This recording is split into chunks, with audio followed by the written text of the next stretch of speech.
Assalamualaikum warahmatullahi wabarakatuh. Alhamdulillah, syukurillah, wassalatu wassalamu ala rasulillah Sayyidina wa maulana Muhammad ibn Abdillah man istafa wa jtabahu li nubuwati wa risalah wa ala alihi wa sahbihi wa mawalah amma ba'd. La hawla wa la quwwata illa billah. Al-Mukarramun, semua keluarga besar UIN. Niki mestine kali Jogo to ya. Nggih. Nek kula niku tiyang Jogo kali, karena kebetulan rumah saya itu tepat di samping Sungai Brantas. Nilnya Jawa Timur lah, kira-kira begitu.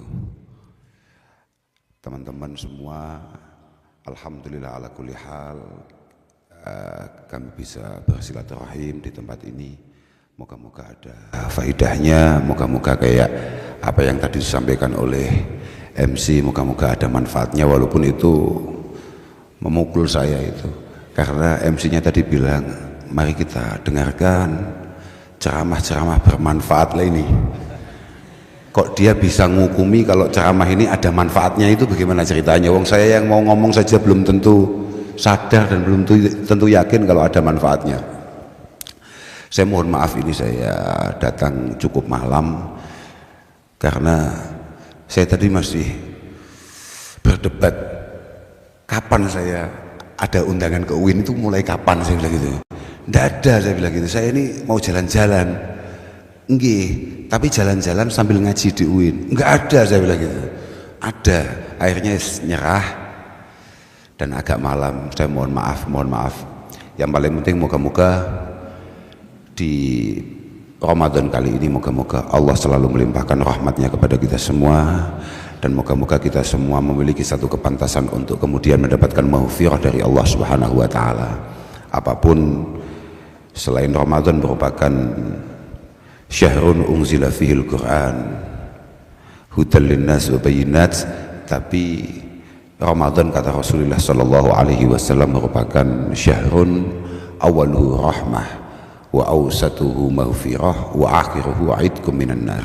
Bahwa bulan ini yang oleh kita dianggap sebagai bulan belanja, oleh kita dianggap sebagai bulan yang ya biasa-biasa saja begini ini, tapi ini bulan yang sebetulnya oleh Allah Subhanahu wa taala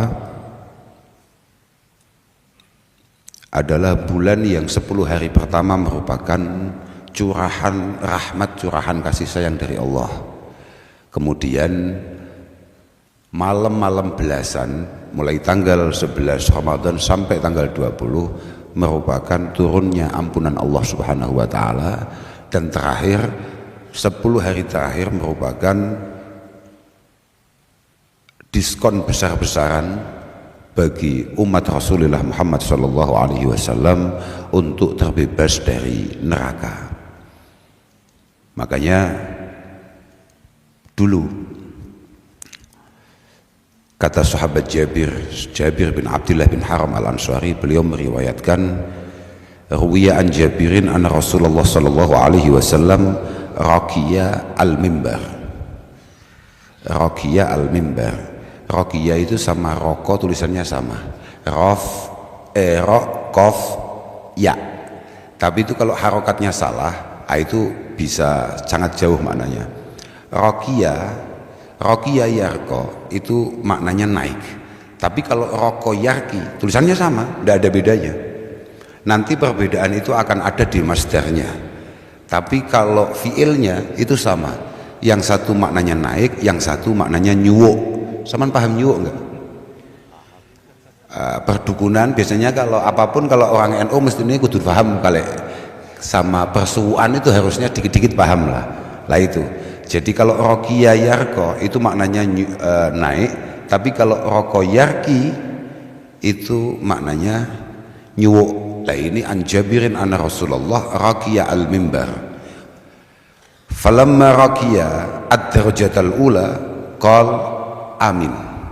Summa raqiya ad-darajatas saniyah faqal amin. Summa raqiya ad-darajatas salisah faqal amin.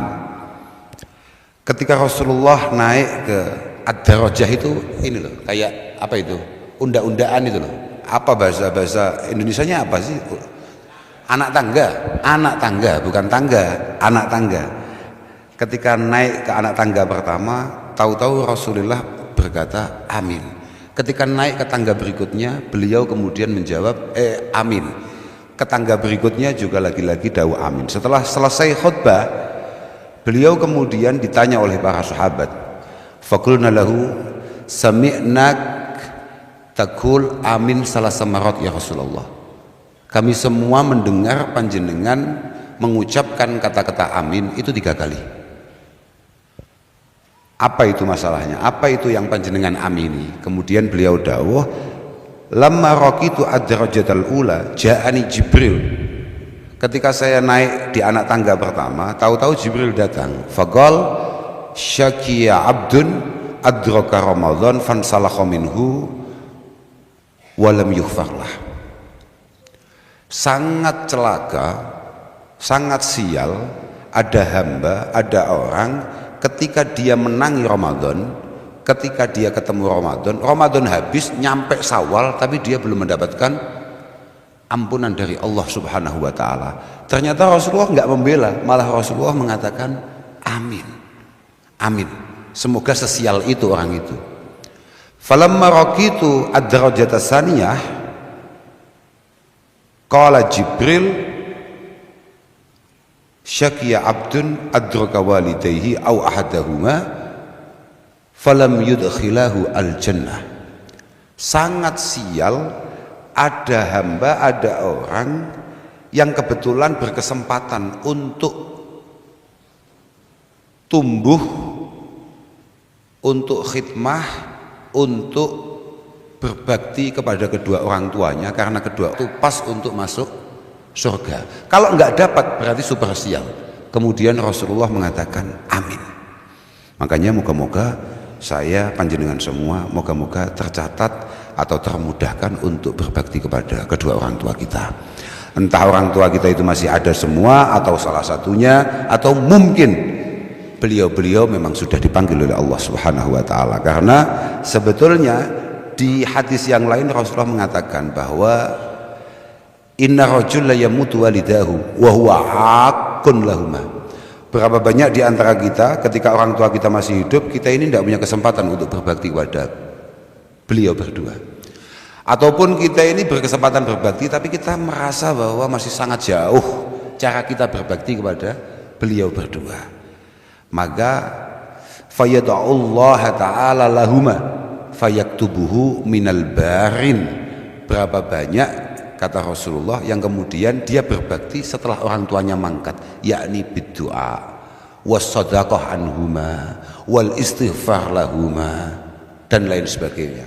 Entah itu kita itu berdoa atas nama mereka semua, entah kita ini sedekah atas nama mereka, kita ini berbuat baik atas nama mereka. Tapi sebetulnya kata Al-Imam Jalaluddin As-Suyuti, berbuat baik, kita sebagai manusia berbuat baik, entah itu kita sengaja atau tidak untuk kedua orang tua kita, mereka sebagai orang tua tetap mendapatkan bagian pahalanya. Kata Imam Jalaluddin As-Suyuti, beliau mengatakan bahwa kullu amalin shalihin ya'maluhul walad yulhaqu sawabuhu li abawaihi walau lam yad'u lahuma. Bahwa semua hal baik yang mungkin ditakdirkan bisa kita lakukan, walaupun kita tujukan kepada orang tua atau tidak pahalanya, beliau-beliau sebagai orang tua tetap akan mendapatkan pahalanya. Tapi itu dibalik ya sama. Semua kelakuan buruk kita, semua kepekoan kita, mereka juga dapat. Karena mereka masuk dalam dawuh ku anfusakum wa ahlikum nar, bahwa ada perilaku-perilaku buruk kita yang kata Rasulullah itu disebabkan oleh didikan-didikan yang keliru dari para pendahulu kita. Makanya sampean-sampean yang masih jomblo, sampean-sampean yang masih hari ini belum mendapatkan jodoh atau bahkan belum punya anak, bersyukurlah. Saya doakan terus jomblo, karena nggih, cocok mboten niku? Mboten. Sama tidak pernah dengar bahwa Al-Imam Al-Ghazali itu menampilkan satu hadis, oke, itu dhaif, tapi penting untuk menjadi pertimbangan kita. Salah satunya adalah hadis beliau yang mengatakan bahwa khairukum ba'dal mi'atan al-khafiful hadz alladzi la ahla lahu wa la walad. Setelah 200 Hijriah, orang pilihan itu adalah orang yang ringan beban, al-khafiful hadz alladzi la ahla lahu wa la walad. Tidak ditakdirkan punya pasangan, apalagi punya anak. Makanya moga-moga panjenengan-panjenengan yang pengen menjadi umat terbaik Rasulullah terus jomblo. Kok gak amin gue? Kamu nggak pengen jadi? Oh gak pengen, ya wes. Oke, kita cari surga pintu lain. Kita cari surga jalur lain. Oke, tenang aja. Itu kayak ibu-ibu. Saya pernah ngomong sama ibu-ibu, jenengan-jenengan ini sekedar sadar kalau panjenengan sempat memiliki kesalahan kepada pasangan, kemudian minta maaf, langsung panjenengan punya akses yang sangat eksklusif untuk masuk surga. Langsung jawab, kita cari surga lain, Gus. Gitu. Jadi ibu-ibu itu hanya sekedar disuruh minta maaf saja. Bukan masalah gengsi, lebih memilih diperbanyak hisabnya di hadapan Allah daripada dia harus minta maaf ke pasangannya. Ngono, aku dulu ya gumun ya. Kok iso ngono iku? Oke. Yang terakhir, orang sial kata Rasulullah atas berita, atas laporan malaikat Jibril, sakia abdun dzukirta indah walam yusalli alaik. Termasuk orang yang sial adalah orang yang lesannya tidak mudah atau tidak ringan mengucapkan selawat ketika nama Rasulullah Muhammad sallallahu alaihi wasallam disebutkan. Itu sial. Maka deh, moga-moga lah kita semua mendapatkan ampunan dari Allah Subhanahu wa taala di bulan yang sangat istimewa ini. Bagaimana? Sudahlah, Kak pikir-pikir, memang sesial itu kita ini kalau sampai nggak dimaafkan. Walaupun dosa kita banyak ya, kita sama-sama tahu ya. Ya saya ya kayaknya wajah-wajah sampean ya lumayan. Artinya kadang-kadang ya mikir juga kalau sampai ikinya apa tuh lagi. Aku kaget lagi. Mau sekali lah mau jadi. Kayaknya apa itu cowok kayak kaget ah. Bocah kok ono. Aku mau cerita apa sampai lali ya. Ses. Cah Uwin. Ini mesti NO ya ngene iki biasa ses. Pancen CEO yang menyamar. Oh begitu ya. Oh tahu-tahu CEO no piye ini.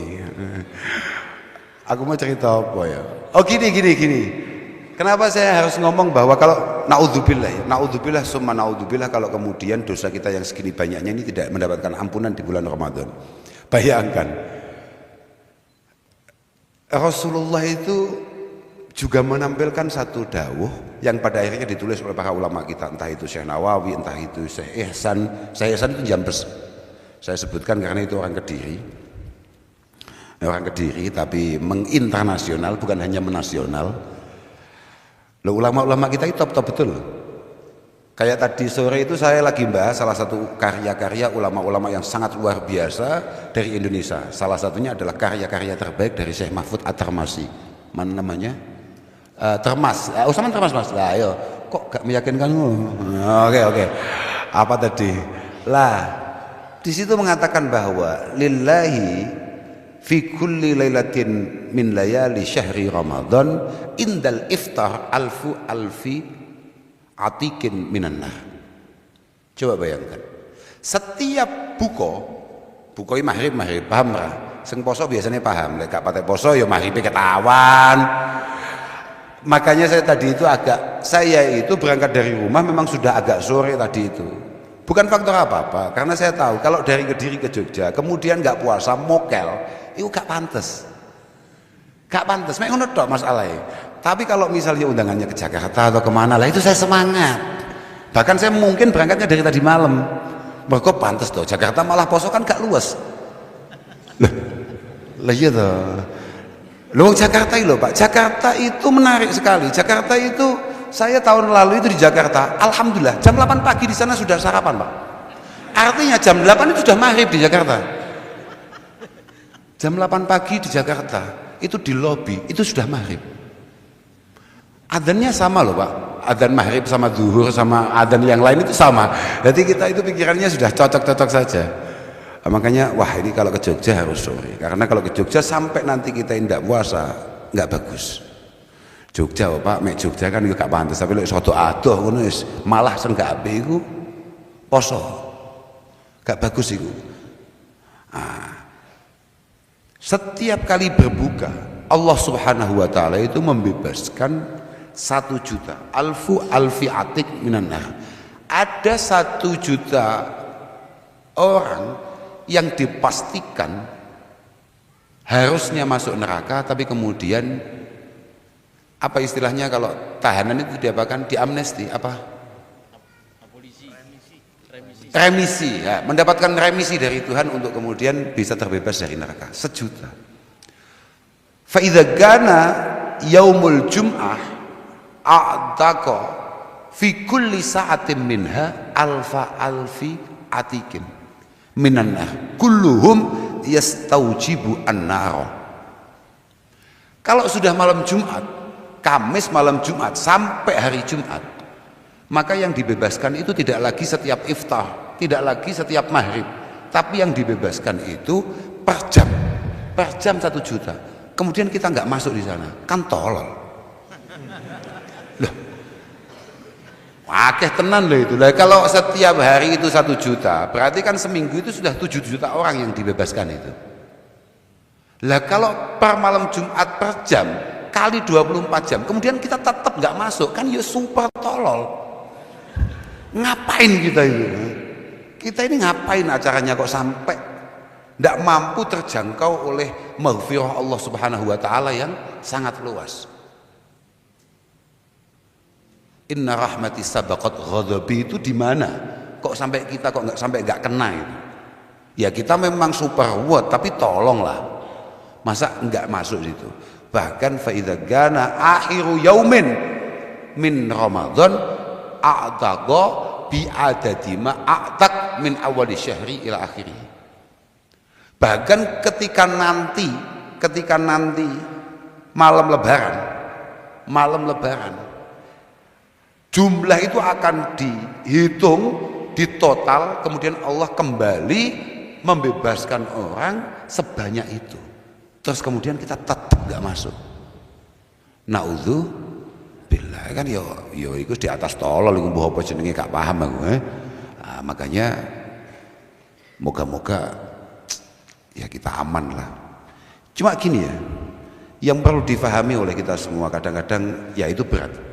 Puasa itu istimewa karena semua ibadah itu pahalanya jelas, kalkulasinya jelas. Illa shaum wa ana ajzi bihi, kata Allah Subhanahu wa taala. Kecuali puasa. Puasa itu memang pahalanya sangat luar biasa, tidak ada yang tahu kecuali Allah sendiri. Cuma ulama sepakat, as-salaf yarauna annal ibadah itu tidak semata-mata bisaumi wassalati wasairi ta'at wal qurbat. Bahwa ulama dari dulu ngomongkan puasa yang kemudian dengan segala macam keistimewaannya, termasuk rahmat, maghfirah, itqun minan nar, itu tidak semata-mata hanya dengan kita ini melakukan puasa, menahan lapar, kita ini melakukan banyak sholat di sana. Biasanya sholat ba'diyah, qobliyah 2 rakaat nggak dilakukan, sekarang taraweh sok-sokan. Lah iya, awakmu kan ngono, awakmu taraweh ping 3 aktif ngono ya. Istiqomah taraweh tanggal 1, tanggal 2, tanggal 3, tanggal 4 jiwamu wis Fir'aun. Loh, artinya jiwa-jiwa kamu kok nggak kayak saya ya? Melihat siapa begitu siap-siap mau ngopi mau apa, kamu berangkat ke masjid di hari keempat, pikiranmu wes ana ahsan minhu, ana khairun minhu, ana afdal minhu, ana atwa minhu. Fir'aun banget. Hanya karena taraweh 3 hari. Hanya karena tarawih 3 hari. Padahal tidak ada satupun ulama yang menganggap bahwa tarawih itu adalah satu kewajiban. Jadi tarawih 3 dina tok, perasaane wong liya kabeh ahli neraka, dhek tok sing ahli surga. Padahal betapa tidak serunya masuk surga yang segitu luasnya sendirian. Lah, iya lah saiki lho, sak UIN mlebu neraka kabeh, sing mlebu mek awakmu tok. Sepi. Kowe arep nyapa ning kono kawah dhewe. Ya Allah nuwun sewu, kanca-kanca kula teng pundi? Neraka kabeh. Mesti terakhir kula kak mriko lah. Sepi masalahe. Karena mergo awakmu jiwa hasudmu mesti mau gawa tekan akhirat. Kamu itu lebih suka kamu turun ke bawah daripada kamu ngajak orang lain ke atas. Makanya ulama mengatakan ibadah di bulan puasa dengan segala keistimewaannya ini tidak melulu terkait masalah bagaimana kita tadarus, bagaimana kita ini jamaah, bagaimana kita ini puasa, tidak. Tapi yang paling bagus adalah kafun nafsi anil adha wa hadki hurmatin nas. Yang paling bagus adalah bagaimana kita punya kemampuan menahan diri kita untuk tidak menyakiti orang lain, kemudian tidak merendahkan orang lain. Itu penting dan itu berat. Sama sadar tidak bahwa Rasulullah menamai Ramadan ini dengan banyak nama loh. Oke, Ramadan adalah syahrul Quran. Makanya setiap tanggal berapa gitu, kalau sudah mulai akhir-akhir ada istilah nuzul Quran. Oke. Tapi harus tahu, di sini ini ada syahrul muasah. Di sini ini ada nama namanya syahrul ihsan. Di sini ada nama namanya syahrul sabr. Sama bisa lihat itu di kitab-kitab itu.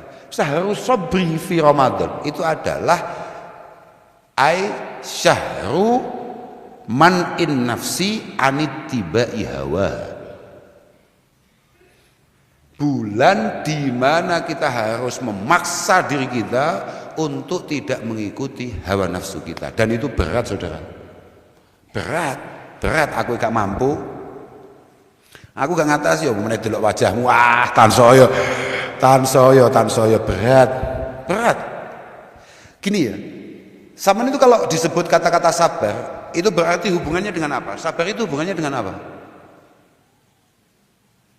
Sabar itu hubungannya mesti yang ada dalam pikiran sampean kalau udah ngomongkan sabar itu musibah, masalah, hal-hal yang membuat sampean tidak nyaman. Itu hubungannya dengan sabar. Tidak Pak, sabar itu tidak melulu terkait itu. Sabar itu harus kita pahami bahwa sabar itu adalah fi'lul ma'murat wa tarkul manhiyat. Salat itu butuh sabar bukan? Butuh sabar. Kademen isu-isu dadak wudu butuh sabar.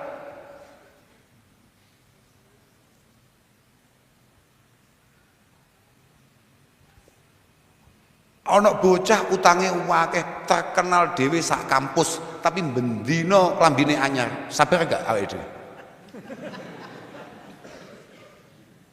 Lah tarkul manhiyat berat itu, berat.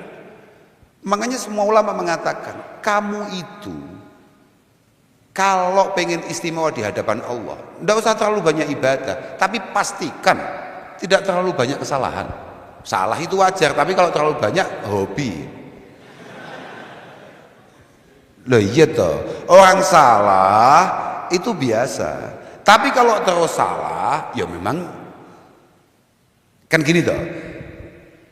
Orang normal, orang awam itu adalah orang yang kadang-kadang baik, kadang-kadang buruk. Tapi kalau banyak baiknya, kata Fudail bin Iyad, kalau banyak baiknya maka keburukannya harus dihapus.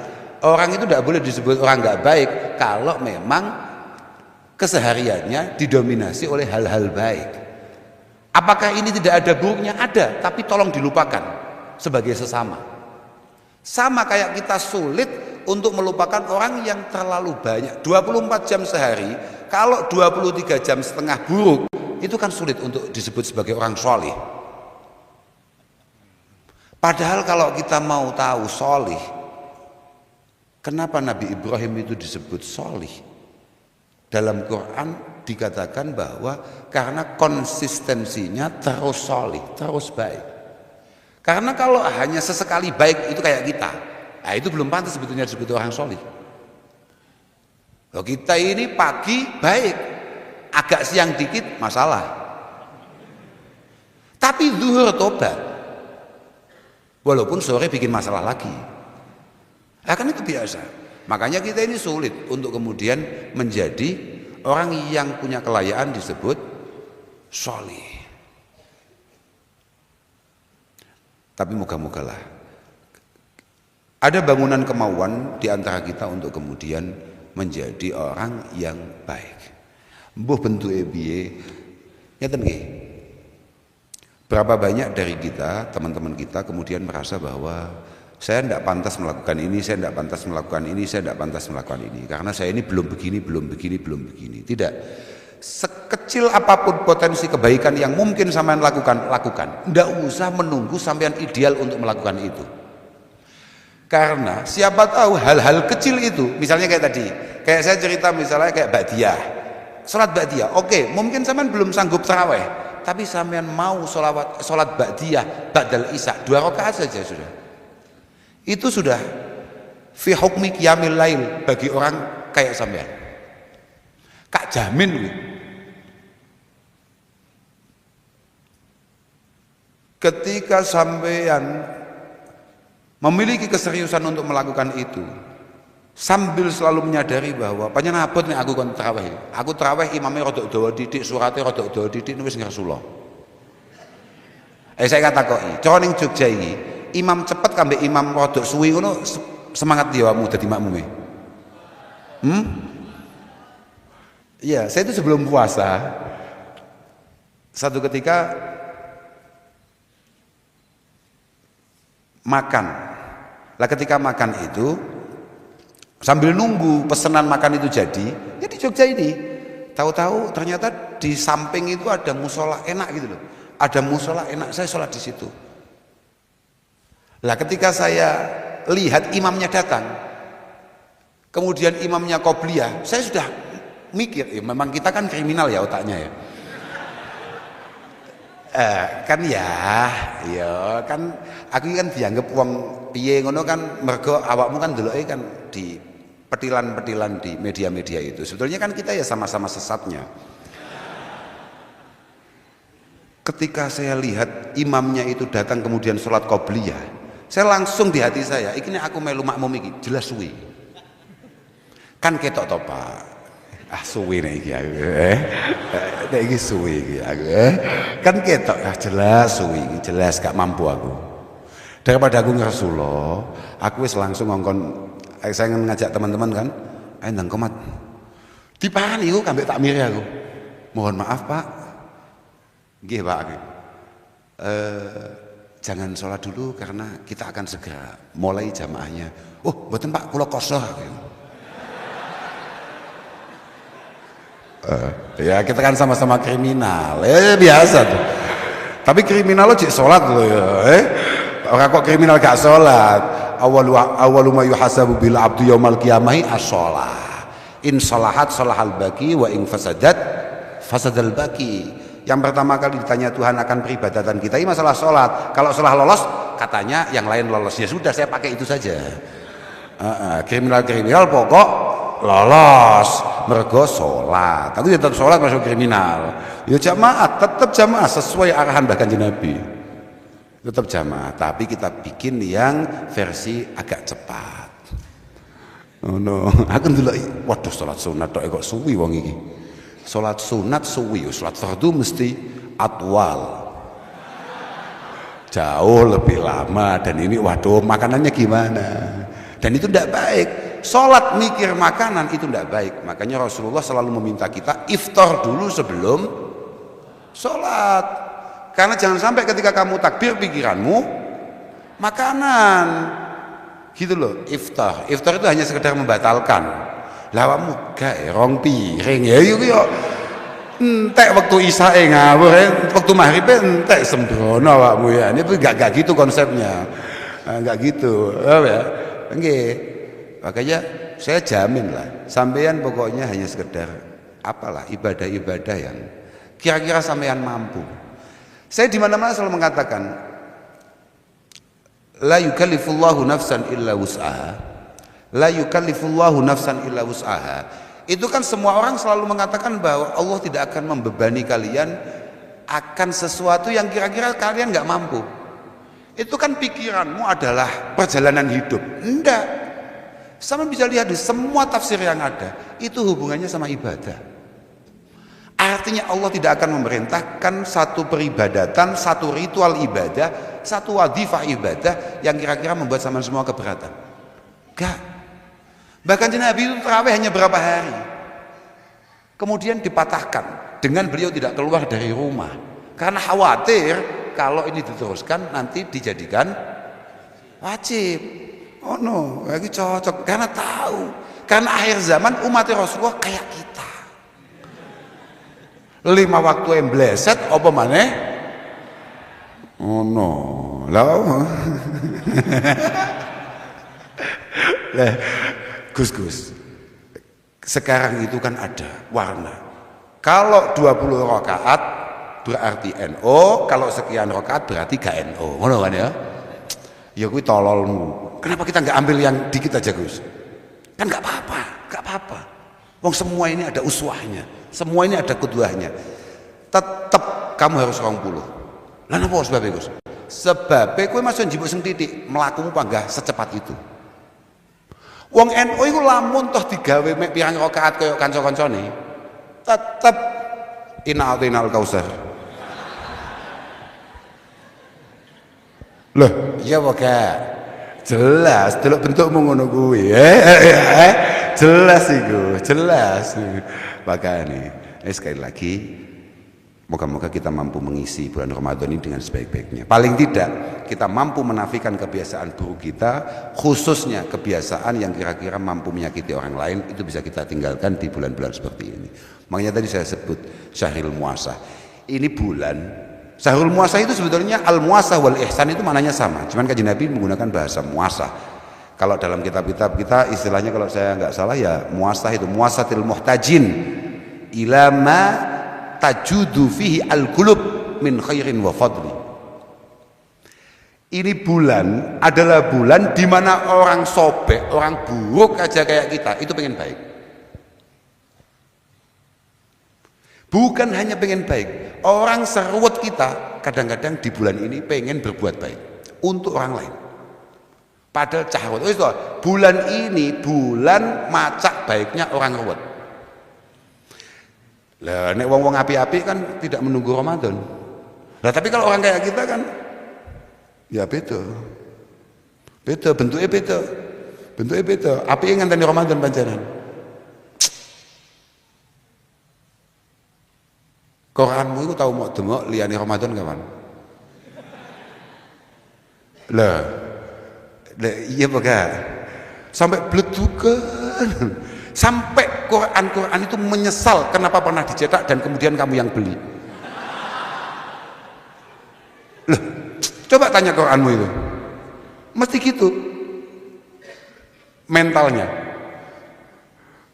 Kejiwaan Quran yang kamu beli itu mesti gitu. Aduh, aku kok mulai dilapi ya, mesti harus mlebu Ramadan nih. Setelah itu masuk Syawal, alhamdulillah kita lupakan lagi. Apa meneh saiki wis ono HP, ono tab, ada iPad, ada macam-macam. Tahan saya gak kedemek. Tapi tetap menjelang Lebaran kita bersihkan. Tapi tetap ditaruh di musola-musola. Bagus, gak apa-apa. Paling gak sempat kamu sentuh. Paling gak tanganmu pernah menyentuh mushaf itu. Bagus. Makanya ini adalah bulan muasah. Bulan di mana orang-orang ruwet kayak kita saja berusaha baik, bahkan berbuat baik bagi orang lain. Kata Rasulullah, kamu tidak akan menemukan la tajidu ahadan fi Ramadan illa muwasin wa muwasan. Di bulan Ramadan itu hanya ada 2 kelompok. Kalau enggak berbuat baik, ya dia berarti dibaiki orang lain. Kamu jangan pikir bahwa berbuat baik itu melulu terkait masalah misalnya tafsir. Tafsir itu apa ya? Biasanya kan kalau mohon maaf kalau ada orang yang cukup berada itu kemudian dia kasih apa Pak? Takjil. Nah, Aku ya itu bahasanya wong kutho iku. Bener itu, takjil. Takjil atau kasih, bahkan ada berbuka gratis atau ada apa, kan begitu. Makanya kan fadzaka yuwasi bil mal, fadzaka yuwasi bit ta'am, fadzaka yuwasi bisilah. Kan enek ngono. Macam-macam. Ada satu orang itu cara berbuat baiknya ya mungkin karena dia rezekinya lebih, dia ngasih makanan, dia ngasih uang. Ada yang hanya sekedar silaturahim. Tapi kadang-kadang ada orang yang saking ruwetnya di bulan Ramadan menghindari silaturahim. Karena apa? Biasanya orang yang nggak pernah silaturahim terus kemudian Ramadan silaturahim, golek utangan. Loh, ini kalau sudah menjelang Lebaran itu WA terasa sangat bahaya loh Pak. Pokoknya, oke, terasa bahaya. Kenapa terasa bahaya? Karena siapa tahu banyak orang butuh. Kata Imam Syafi'i, ini terakhir ini penting ini. Kata Imam Syafi'i, kita ini kalau di bulan Ramadan, kenapa diminta untuk sedikit dermawan, lebih dari bulan-bulan yang lain? Karena mohon maaf di bulan ini banyak sekali orang yang butuh. Bahasanya Imam Syafi'i adalah likasrati hawaijin nas fi Ramadan ila masalihihim. Maka sekecil apapun yang bisa kamu bagi di bulan Ramadan, bagi. Misalnya ada kalian mendapatkan MBG, kok MBG, ojo liane ya. Ojo liane saya. Misalnya dari kalian ada yang punya apa ya? Ada yang punya, oke itu apa itu? Kotaan itu nggak tahu saya isinya apa. Ah itu. Kalau bisa dibagi, bagi. Jangan dimakan sendiri. Karena banyaknya orang yang butuh di bulan Ramadan. Moga-moga kita semua selalu mendapatkan taufik hidayah inayah dari Allah Subhanahu wa taala. Saya juga ikut doakan selalu. Moga-moga semua diberi kemudahan dalam proses kehidupan panjenengan semua. Sampeyan moga-moga fid dunya hasanah wa fil akhirati hasanah. Di dunia sampean sukses penuh manfaat, sampean di akhirat juga sama, selamat juga penuh manfaat, yakni bisyafaah. Muga-muga Allah Subhanahu wa taala mengijabah semua doa-doa baik kita. Sekali lagi saya mohon maaf kalau ada kurang-kurangnya, ada keliru-kelirunya. Akhiran wal afu minkum. Wassalamualaikum warahmatullahi wabarakatuh.